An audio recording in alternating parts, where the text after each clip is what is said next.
welcome back to another video. This week I'm glad you're back. Today we're going to be making an easy recipe. It's a simple recipe that my grandma taught me how to do. So for this recipe we're going to be needing a little bit less than half an onion, 1 garlic clove, and epazote. Epazote is very important for this recipe. It's what's going to give it flavor. You can also add nopales to this recipe. And you can also add chile chipotle, a dried chile chipotle on here to give it flavor. But I'm going to be using this for enfrijoladas, so I'm not going to be able to use that because enfrijoladas don't need it. But you can also add it, and I'm going to be showing you and telling you when on the recipe you should be able to add it. Salt to your taste. 1 pan of beans. I'm using black beans, but you can use any type of beans. Peruvian beans, pinto beans, black beans. We're gonna start off by cleaning our beans. I know there was a meme on TikTok about a lady cleaning her frijoles with a cloth. The term cleaning your beans is just going through them and making sure there's no rocks on there. Sometimes there's rocks, and if you cook them like that and you don't clean them or you don't go through them, you might bite into a rock and you might break a tooth. So you want to go through your beans, make sure all the rocks are removed, and you also want to take out some wrinkles, some old beans that you see that are kind of wrinkled. You want to take those out as well. When I was little, I used to live with grandma in a small town in Hidalgo. She had a lot of land, and on that land she would plant beans and corn, and I would help her plant that and then collect it every year. She would sell her beans and she would sell her corn, and she would keep some of it, and with that she'll make this recipe that I'm going to be showing you called faro frijoles. So this recipe is very special to me because it comes from her. I'm doing it exactly as she's making it, but there's different versions that you can make. I'm only going to be showing you the base of it, the simple recipe. But from here, there's so many ways that you can do it. You can make charro beans.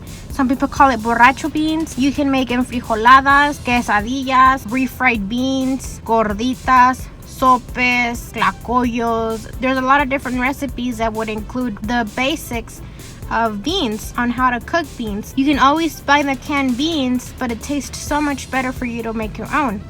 I know it's a simple recipe, very, very simple. This is going to be a detailed recipe on how to do these beans, and I'm going to be showing you how to do these different types of later on. But I want to dedicate a special video for this to honor my grandma's recipe and also to go more in detail on it. On future recipes, I am going to show you how to do the beans, but I'm not going to go in full detail on it. After you've done cleaning your beans, we're going to put them into the 8 cups of water. Add your onion and garlic, and add your desired salt. We're gonna put this on medium to high heat, and we're gonna cover this. All beans don't cook the same. Some beans take longer, some beans don't take as long. It all depends on how old the beans are as well. If you want a faster cooking, you can always soak it the night before to make it softer. But I'm gonna be using 1 cup of black beans. Okay, so it's been about 20 minutes now, and my beans are still boiling. And I'm going to turn it down to medium to low heat. Once the beans are almost halfway done, you can start cooking your cactus. Now I'm going to show you some clips of how I cook my cactus from a different recipe that I already did on this video.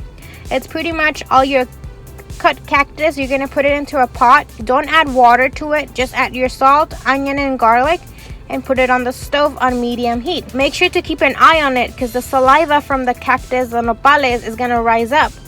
And it's gonna get all over your stove, so make sure you keep an eye on it. And you're just gonna let it cook like that. It's gonna get a little bit watery, but that water is gonna evaporate. Your nopales are gonna be done cooking when all the water is evaporated, and all you're left is with your cactus, your nopales, the onion and the garlic. You're gonna remove the onion and the garlic, and you're gonna add this when you add your epazote.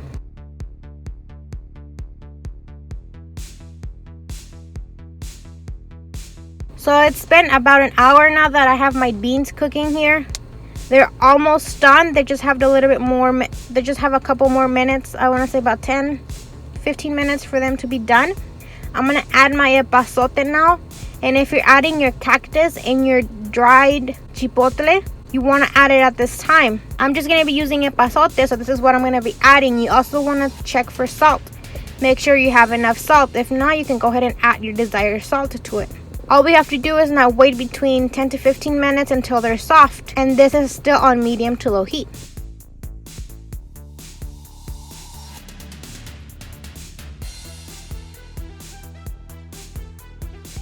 Okay, so it's been about 15 minutes now. We're gonna check our beans. It looks like these are cooked now and they're ready to serve. Like I said, I'm gonna be using them for enfrijoladas, which is gonna be another recipe. It's gonna be an upcoming recipe later on this month. But this is the basics of your frijoles. It's the simple way of frijoles. And like I said, you can, from here, there's so many directions that you can go on different foods. I'm gonna leave you some pictures. I'm gonna leave some pictures around this whole video of different types of recipes that you can make with these beans. It brings me so many memories of my grandma and how I would spend time with her planting these beans and collecting the beans and cleaning them and selling them to cooking them.